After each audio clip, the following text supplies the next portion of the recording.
साथियों नमस्कार। पुनः मैं आप लोगों से रूबरू हो रहा हूं।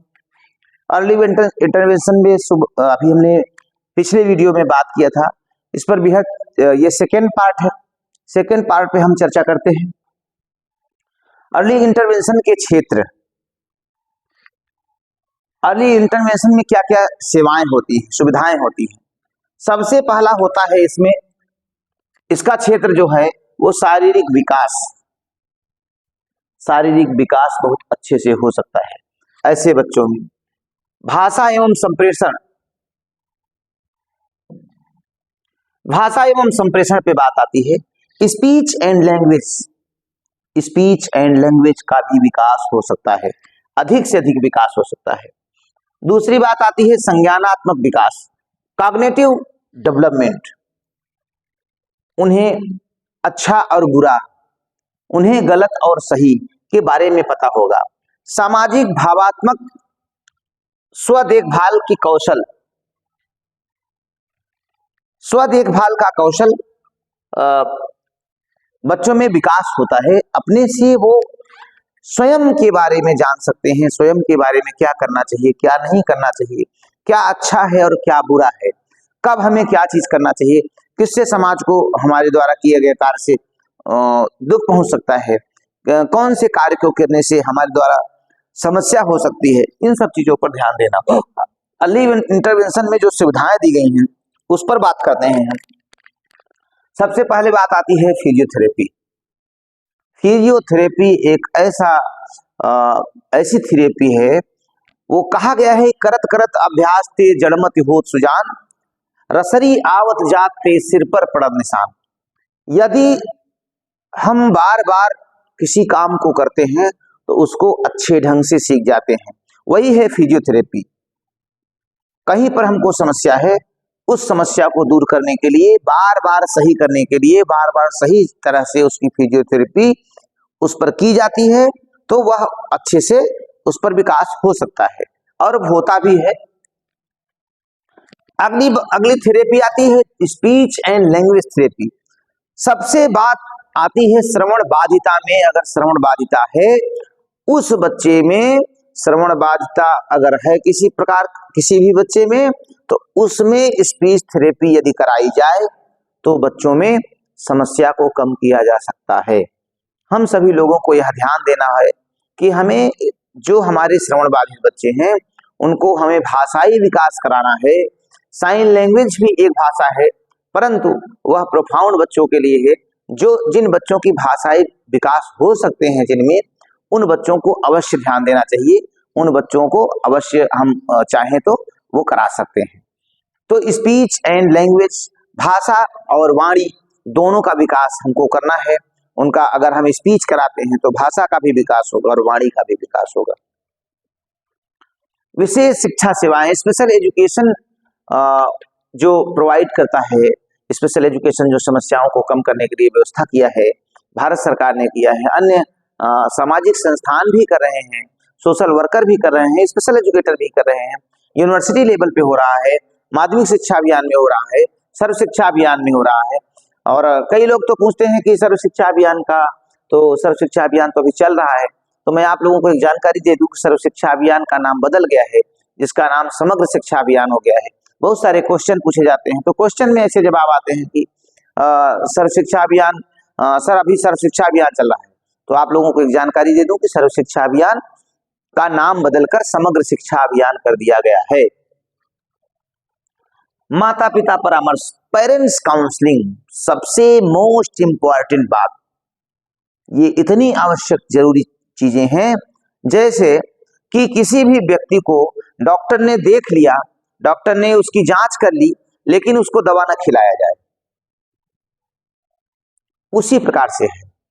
यदि उसकी जांच भी हो गई तो उसकी रिपोर्ट नहीं आए, तो माता पिता का काम है उसको बार बार जिस प्रकार से स्पेशल एजुकेटर या फिजियोथेरेपिस्ट या ऑडियोलॉजिस्ट राय देते हैं या डॉक्टर्स राय देते हैं, ईएनटी सर्जन्स देते हैं, उसी क्रम में माता पिता को भी चलना है। वो जिस प्रकार स्पीच कराते हैं उनको स्पीच को देखते रहना चाहिए। घर में भी हमको प्रयास करना चाहिए।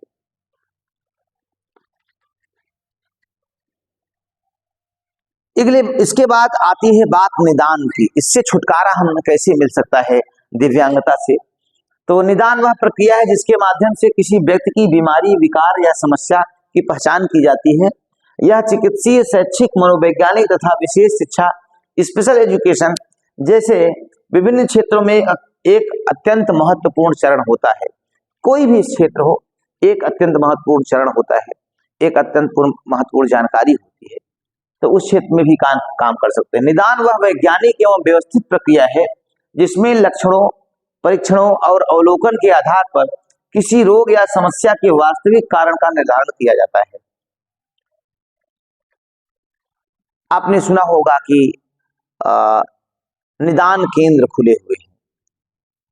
निदान केंद्र में बहुत सारे जो ऐसी बीमारी है जो माना जाता है कि ये ठीक नहीं होगी, तो निदान केंद्र उनके लिए जगह जगह पे खोले गए हैं। तो वहां पर निदान केंद्र में परामर्श भी दी जाती है, समस्याओं को कम कैसे किया जाए उस पर भी चर्चा होती है।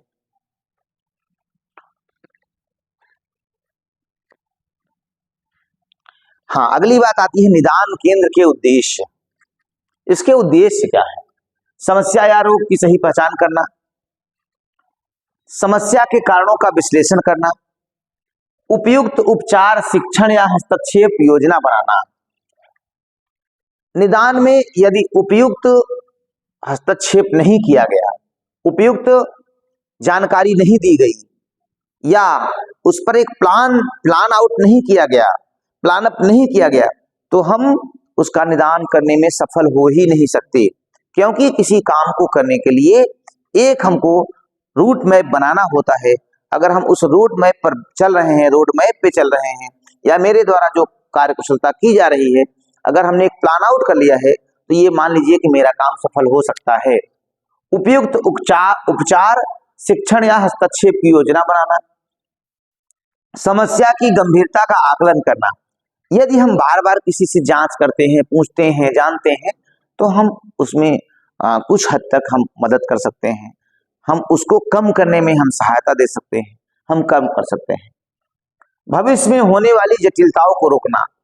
डॉक्टर्स क्या करते हैं? जांच करते हैं, जांच के बाद वो समस्या अधिक बढ़ तो नहीं रही है, उसको कैसे कम किया जाए, इस पर चर्चा अधिक करते हैं। इन सब चीजों पर यदि हम करते हैं तो अच्छे से हो सकता है। वो दिव्यांगता को कम कर सकते हैं, जटिलताओं को भी कम कर सकते हैं।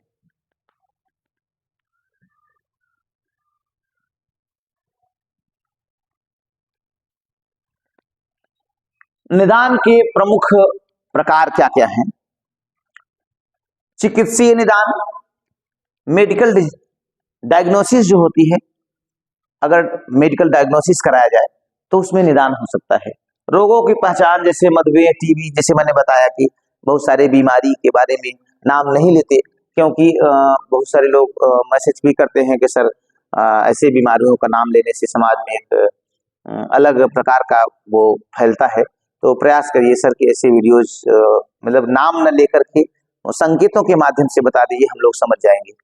तो मनोवैज्ञानिक निदान, साइकोलॉजिकल, अगर हम डायग्नोसिस करते हैं किसी भी व्यक्ति को, अगर मनोवैज्ञानिक ढंग से समझाया जाए तो अच्छे से बात समझ में आ जाती है। ये तो भारतवर्ष है, यहाँ पर तीसरे व्यक्ति की बात जरूर समझ में आती है। जब हम दो लोग कोई काम को करते रहते हैं, झगड़ते रहते हैं, समझ में नहीं आता, ये तीसरा व्यक्ति आके बता देता है, तो वो होता है साइकोलॉजिस्ट का काम। तो साइकोलॉजिकल अगर डायग्नोसिस होती है तो हम अच्छे से उसमें अच्छा करने का प्रयास कर सकते हैं या हम सही हो सकते हैं। मानसिक एवं व्यवहारिक समस्याएं, सबसे इस समय सबसे अधिक समस्या हो गई है मानसिक चिंताएं, निरर्थक मानसिक चिंताएं। तो हम आप लोगों से एक बात कहते हैं वीडियो के माध्यम से कि आप सभी लोगों को किसी भी प्रकार की चिंता नहीं करनी चाहिए। जो भी होना होगा वो होगा, परंतु हम अपने आप को स्ट्रेस में न रखें, हम अपने आप को पॉजिटिव बनाए रखें। जब हम पॉजिटिव हो सकते हैं तो आप क्यों नहीं हो सकते? तो हम सभी लोग एक पॉजिटिव एनर्जी को पैदा करेंगे और पॉजिटिव समाज में रह करके पॉजिटिव काम करके हम लोग अच्छे बनेंगे और समाज को भी बनाएंगे। अधिगम कठिनाइयां जैसे डिस्लेक्सिया, गणितीय या कठिनाई सीखने में समस्याएं होती हैं और दिव्यांगजन होने पर सीखने में समस्याएं होती हैं, परंतु यदि हम बार बार प्रयास करते हैं, मनोवैज्ञानिक ढंग से करते हैं, फिजियोथेरेपी के माध्यम से करते हैं, साइकोलॉजी के माध्यम से करते हैं, तो हम उसको कम कर सकते हैं। भाषण एवं श्रवण निदान, speech and hearing diagnosis. Speech and hearing diagnosis करेगा कौन? स्पीच थेरेपिस्ट स्पीच देगा, ऑडियोलॉजिस्ट उसकी जांच करेगा, और जो ईएनटी सर्जन हैं, जो कान के डॉक्टर हैं, वो हमें इसके बारे में बताएंगे कैसे हम इसमें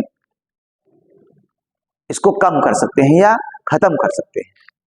उच्चारण या भाषा श्रवण से जुड़ी समस्याएं, अगर हम इस स्लाइड के माध्यम से समझें तो यह स्लाइड प्रमुख स्लाइड है, इस पर हम लोगों को जरूर ध्यान देना चाहिए।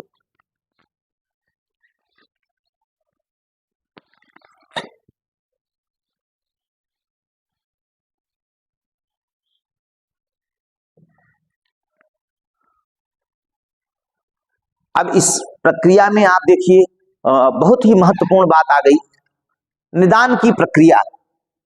आप देखिए ये क्या कह रहा है कि निदान की प्रक्रिया, सबसे पहले समस्या की पहचान, पीछे वीडियो में मैंने बताया है, परंतु आप देखिए उसका केस हिस्ट्री बनाना।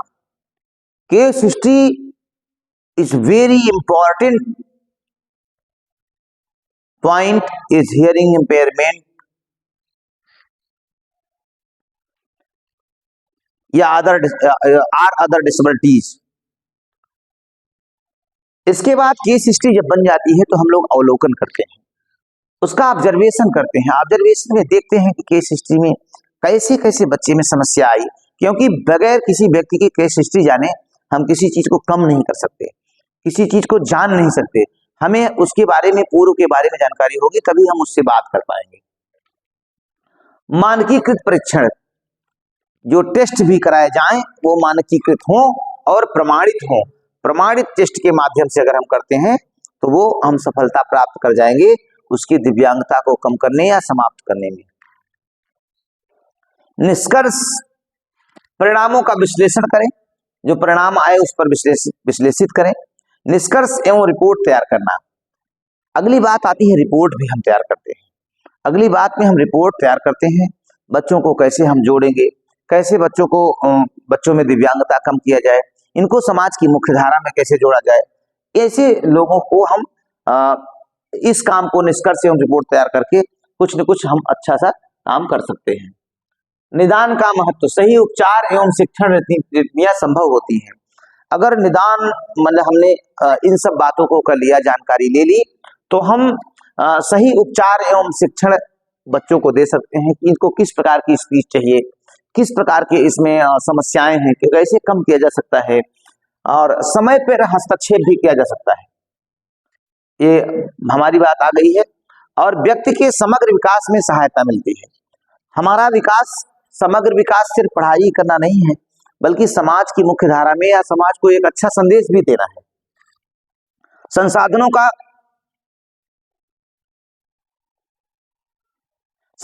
का उचित प्रयोग होता है। उचित उपयोग अगर संसाधनों का हो तो हम जिस उद्देश्य को लेके चले हैं, जिस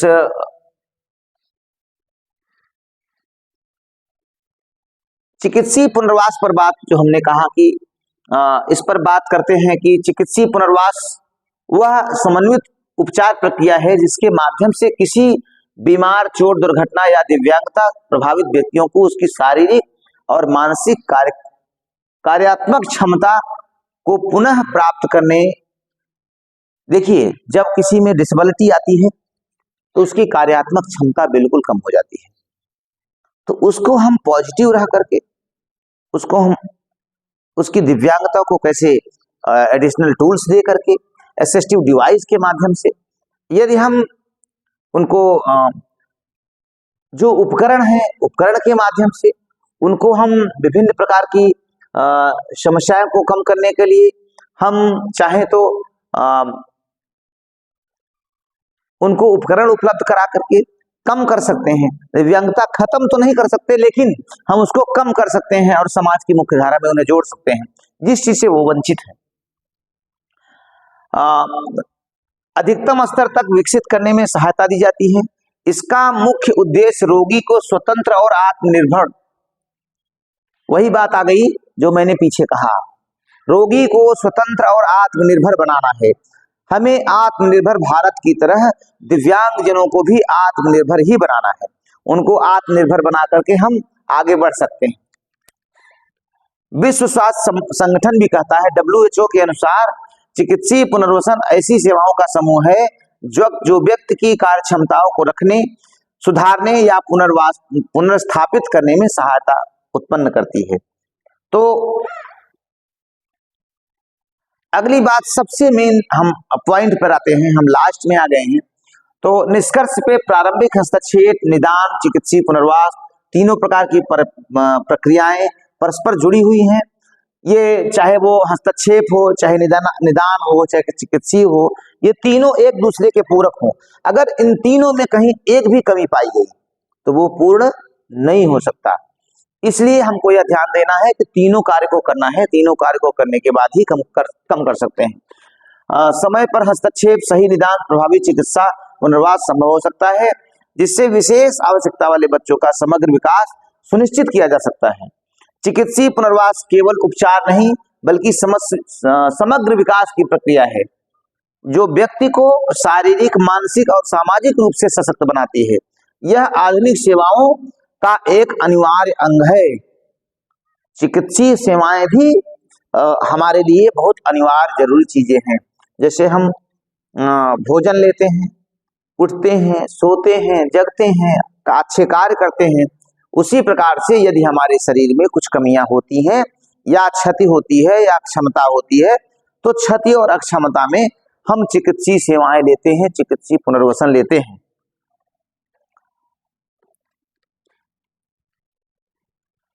इसके बाद हम लोग अगले वीडियो में मिलेंगे। आप लोगों से पुनः एक बार कि आप लोग दिव्यांगजनों के लिए, हमारे लिए डॉक्टर दीपक कुमार त्रिपाठी नाम से हमारा चैनल है और आप उस पर जुड़िए। आप सभी लोग उसको लाइक करिए, सब्सक्राइब करिए और कमेंट करिए किस विषय पर आपको वीडियो चाहिए, दिव्यांगता से संबंधित या उसकी diploma in special education hearing impairment, BEd in special education hearing impairment, MAd in special education hearing impairment या रिसर्च पर, जिस भी विषय पर आपको वीडियो चाहिए, आप हमसे वीडियो में कमेंट करके आप हमसे वो वीडियो प्राप्त कर सकते हैं। जब आप लोग बताएंगे तो हम ऐसी वीडियोस को बनाएंगे और ऐसी वीडियोस पर काम करेंगे। तो इसी के साथ हम आप सभी लोगों से नेक्स्ट वीडियो में जुड़ने के लिए आप लोगों को हम आमंत्रित करेंगे और इस वीडियो को आप देखिए और अधिक से अधिक शेयर करिए, लाइक करिए। बहुत बहुत धन्यवाद, सादर प्रणाम।